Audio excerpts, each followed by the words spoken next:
আবাস যোজনা থেকে যে মতি চাচার নামে ঘর এসেছিল সেই টাকাগুলো কি করেছেন? দিয়ে দিয়েছি।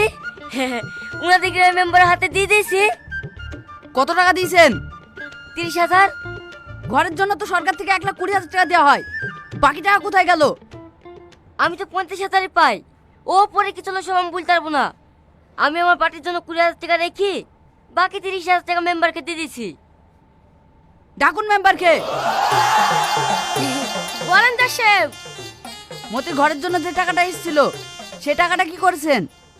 ঘর করে দিয়েছি, ছাদ ঝড় দুগপ ঘর, নিচে টাইলিশ শুদ্ধ করে দিয়েছি। কার ঘর করেছেন, মতির না আপনার? কি হলো বলেন? প্রধান যে ঘর করার লেগে আপনাকে 30,000 টাকা দিয়েছিল, ক টাকা দিয়েছেন মতিকে? 500 টাকা লালটুকু দিয়েছিল তো চাচাকে দিয়ার লেগে। এই আমি প্রধান 20,000 টাকা খাচ্ছি আর তুই মেম্বার 25,000 টাকা খালি কি বলি? আমি শুধু ঘরের টাকা খাইছি আর তুমি যে রাস্তা করে টাকা খাই বসে আছো। এই আমি রাস্তা খাই, তুই খাস নি। অর্ডার অর্ডার অর্ডার, এটা আপনাদের বৈঠক খানা না, কোর্ট। ডাকুন লালটুকে।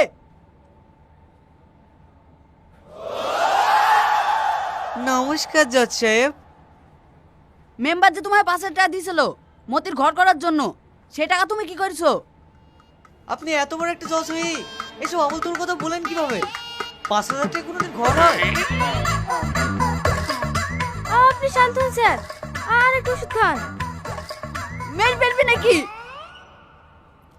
দে।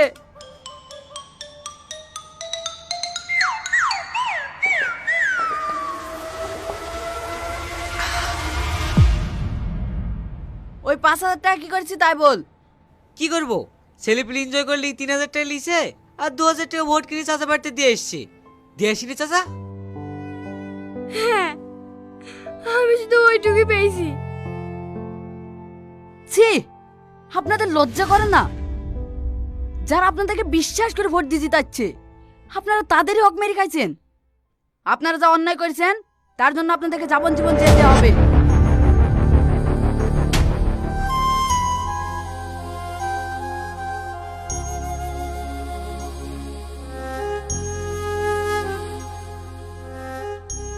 কিন্তু তাতে সাধারণ মানুষ সুবিচার পাবে না।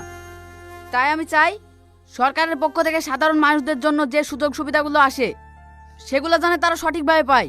ঠিক আছে? ঠিক আছে জজ সাহেব। আগামী 3 মাসের মধ্যে ওই চাচার ঘর যেন হয়ে যায়, আর এই 3 মাস চাচা মেম্বারের বাড়িতে থাকবে। ঠিক আছে? জজ সাহেব